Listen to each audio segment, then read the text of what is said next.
And now, Ellipsis interviews Tina Thompson.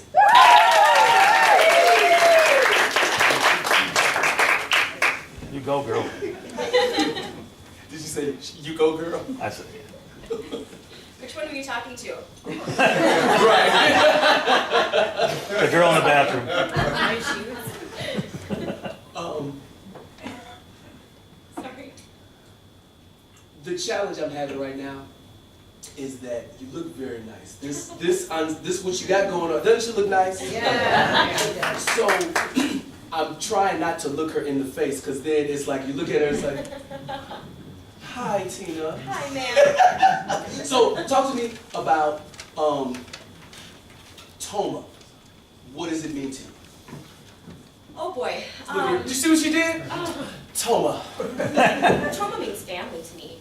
My family is rooted in Tomah. My grandparents lived here, chose to own their businesses in this town. My parents both originated from here. And that's your blood family, but I think that probably as many of you here can also attest to, we make family out of friends and those that we choose to collaborate with on various things. And I have people here that I can call a sister and friend and everything else, but Tomah's really, to me, a town of what family means. And you don't always get along with all your family, but you love them anyway. Of course. Now, the question I'm going to ask you, it may sound a little bit weird, but could you describe your rise to power? I have no power right now. You know, I spent my career in commercial banking. Okay. And so I got to kind of get the backdoor pass into a lot of businesses. I did residential lending and that kind of thing too. When you say backdoor pass, that means you understood what people were dealing with. Well, I was able to enter into businesses and get to meet people, get to know people. The flip side of that is my family owned a supper club here. So I may not be able to identify you by name, but I can identify you by what you drink. And I know how you like to talk and who you hang out with, and you just got to meet everybody in the community. And so when the position became available, I was well connected. I knew people, and I would like to think for the most part I have a good relationship with people. But was it so in other words, to be in your position, what's the title of your position? CEO. CEO of the Chamber of Commerce. Correct. So the Chamber of Commerce is not a government agency, is it? It is not. It is not. No, we have members that fund our organization as well as fundraising. We're also a CBD, which promotes tourism in the area, such as activities like the theater puts on. So anything that can generate hotel stays, people eating at our restaurants, that kind of thing. So when I come to the Chamber of Commerce, first of all, that's a nice building. Thank you. So, like, how did all that get set up? Was that always there? No, actually we just took over residence back in June. So we've been looking for a permanent home for many, many decades. And we were approached by the city that there's this opportunity we can renovate and have it as a place to keep our offices. Right. And so we collaborated with them, and it turned out to be a good situation for everybody involved. And you know, the thing about it is, before coming to Tomah, I learned what I thought was a Chamber of Commerce, but I don't think I fully understood what a Chamber of Commerce does until I started seeing things. So what's the value of a Chamber of Commerce? Well, I think it's going to be defined differently for every person. Oh, it is? Is it because it's a private business? It's because I think that we try to adapt ourselves to the needs of what the community is. Gotcha. So right now, in a lot of ways, our biggest, on the chamber side, one of our biggest things we're doing is trying to develop a workforce for the many, many businesses in this area that need business, right. So what's the challenge? What is the challenge? The Tomah businesses, you want to develop a workforce.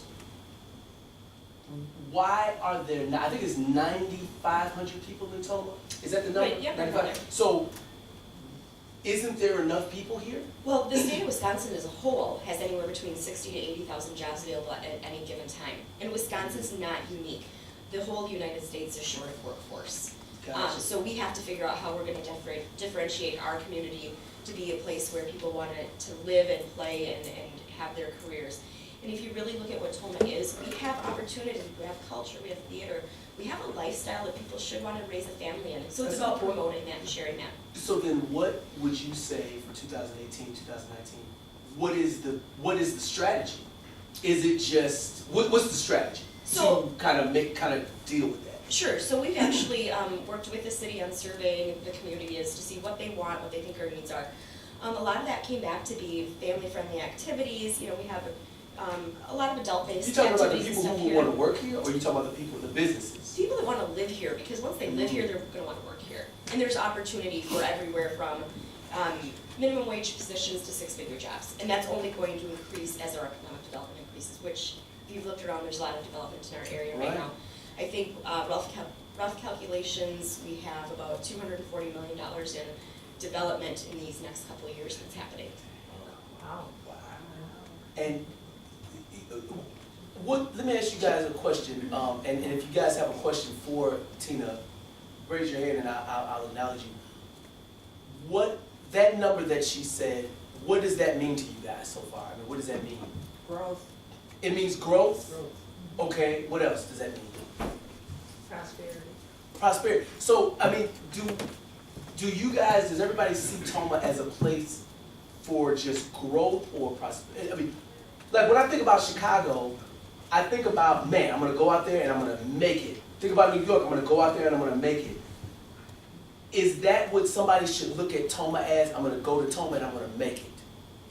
Or does that, you know what I'm saying, do you understand my question? What I see is that people are wanting to invest in our area, invest not only their dollars, but their lifestyle. Right.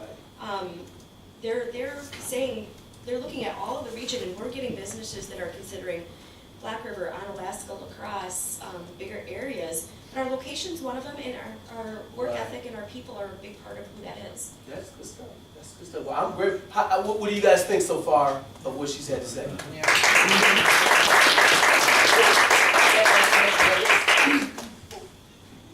Tina, what would you like to tell them? And then you know I'm capturing video and audio.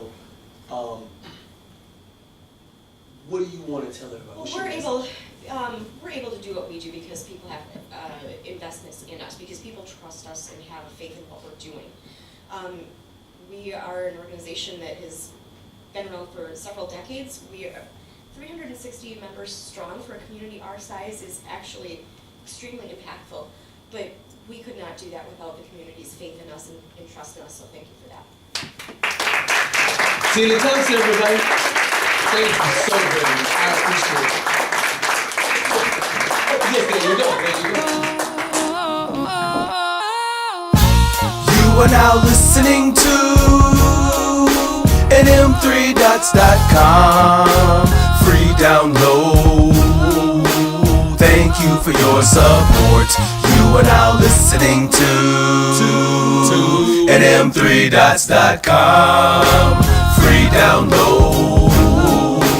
Thank you for your support. This is not a secret, tight hold like no spiteful, lack of insightful, not no rival. Society, hold no eye, it's irony.